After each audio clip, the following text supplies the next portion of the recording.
मुंबई अहमदाबाद राष्ट्रीय महामार्गावरील महालक्ष्मी उड्डाणपूल पुन्हा एकदा चर्चेत आला आहे। काल पहिल्याच पावसात या पुलावर मोठ्या प्रमाणात पाणी साचून तळासारखी परिस्थिती निर्माण झाली होती। त्यानंतर आज पुलाच्या निकृष्ट अवस्थेचा फटका वाहन चालकांना बसला। पुलावरील काँक्रीट उखडून लोखंडी सळ्या बाहेर आल्याने एकामागोमाग तब्बल 14 वाहनांचे टायर पंक्चर झाले। अचानक टायर पंक्चर झाल्यामुळे अनेक वाहन चालकांची तारंबळ उडाली असून अपघाताचा धोका देखील निर्माण झाला आहे। पुलाच्या काँक्रिटीकरणाच्या कामात झालेल्या कथित त्रुटीमुळे प्रवाशांना नाहक मनस्ताप सहन करावा लागत असल्याचा आरोप होत आहे।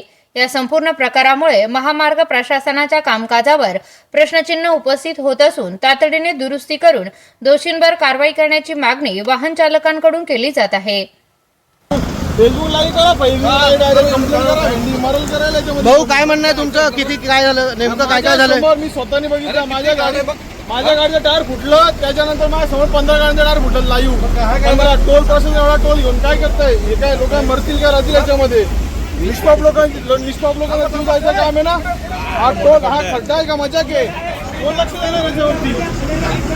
टोल कसला घेता तुम्ही? पंक्चर आहे 14।